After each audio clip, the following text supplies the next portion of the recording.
Kalimantan Timur, Kutai Lama.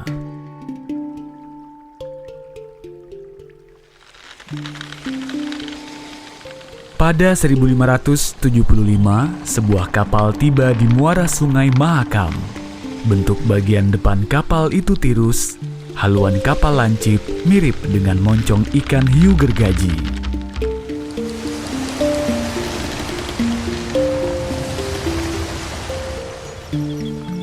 Kapal itu baru saja menyeberangi Selat Makassar. Setelah bersandar, dua orang ulama keluar dari kapal.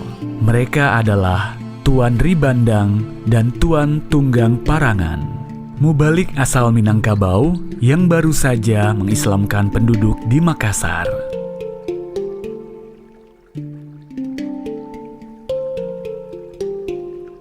Di timur Kalimantan, keduanya hendak bertemu Aji Raja Mahkota, Raja ke-6 Kerajaan Kutai Kartanegara.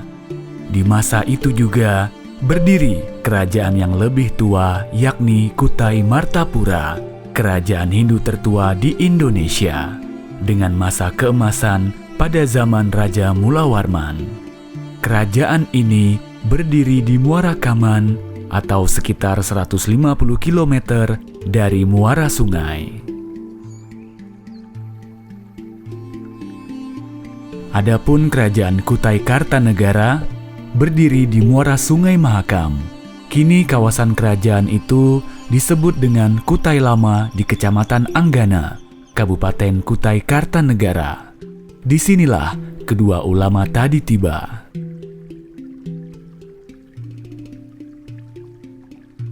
Namun, belum lagi bersua dengan Raja Mahkota, kedua mubalik menerima kabar tak mengenakan. Sebagian penduduk Makassar yang telah memeluk Islam kembali ke kepercayaan lama. Tuan Ribandang yang mendengar kabar tersebut bergegas kembali ke Makassar. Hanya Tuan Tunggang Parangan yang tetap tinggal di Kutai.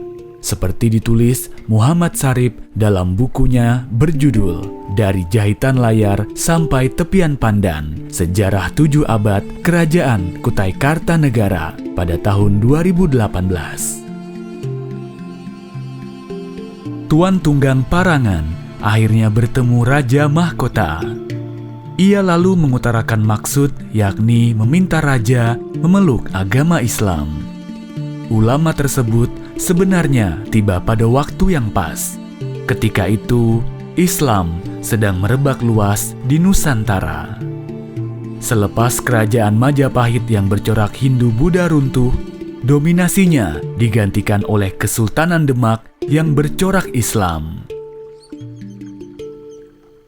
Ulama tersebut menjelaskan kepada Raja Mahkota agar dirinya diridhoi Allah Ta'ala untuk memerintah hamba Allah di negeri tersebut. Lamun, jika raja hendak menurut saya, baiklah raja masuk Islam. Orang Islam itu lamun mati baik mendapat surga.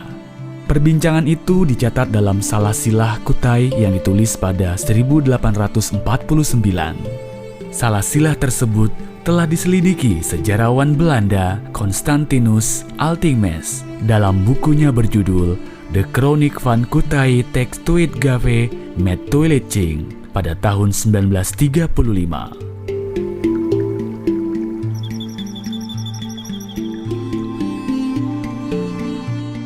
Walau demikian, Raja Mahkota tidak serta-merta menerima Islam.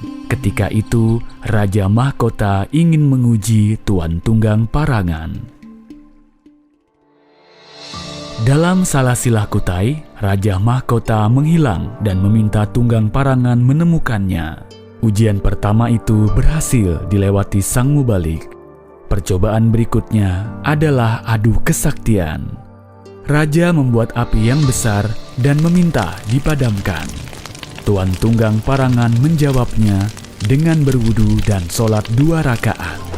Hujan deras turun tanpa henti dan memadamkan api.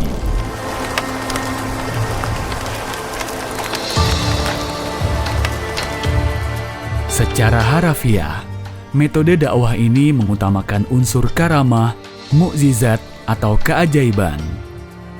Menurut penulis buku sejarah Kerajaan Kutai, Muhammad Sarip. Cerita tersebut dapat dianggap sebagai dakwah melalui dialog yang setara. Adu kesaktian dapat dimaknai perdebatan nalar atau dialektika. Raja Mahkota akhirnya menerima dan memeluk agama Islam pada 1605. Tuan Tunggang Parangan sendiri yang memandu Raja Mahkota mengucapkan kalimat syahadat. Raja juga diajarkan tata cara sholat, kajian-kajian agama, bacaan doa, dan tata cara berpuasa.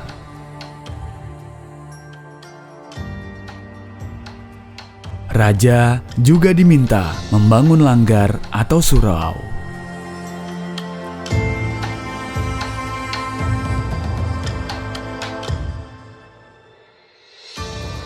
Selepas mengislamkan keluarga kerajaan, Tuan Tunggang Parangan dan Aji Raja Mahkota Islam menyebarkan ajaran ke penjuru wilayah kerajaan.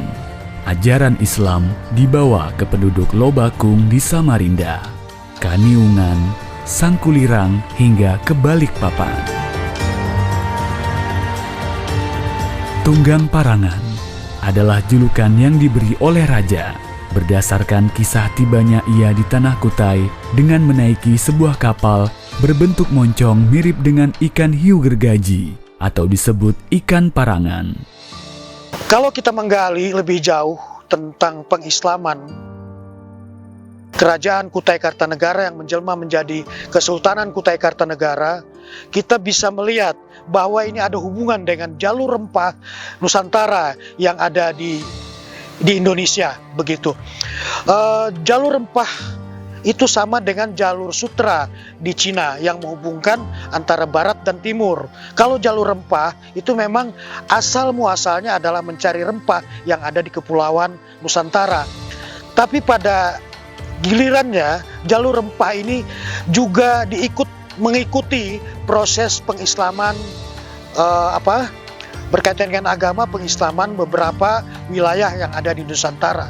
Kemudian juga jalur perdagangan, jalur politik dan lain sebagainya. Pada awalnya memang berdagang untuk mencari rempah. Orang-orang Eropa, orang-orang Asia Timur, kemudian orang-orang Timur Tengah itu mencari rempah. Seraya mencari rempah, sesuai dengan jalur yang ada di Indonesia, mereka juga menyebarkan agama Islam, kemudian menyebarkan prinsip-prinsip perdagangan, dan kemudian juga berkaitan dengan politik. Yang jelas harus kita lakukan adalah pelestarian nilai-nilai budaya. Pemerintah sudah menyusun dan sudah menetapkan Undang-Undang Nomor 5 Tahun 2017 tentang pemajuan kebudayaan. Nah, pemajuan kebudayaan ini bermakna luas.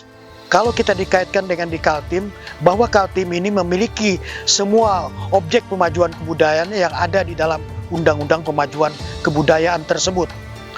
Ada sastra tutur, ada adat istiadat, ada kesenian, kemudian ada permainan rakyat, kemudian ada cagar budaya.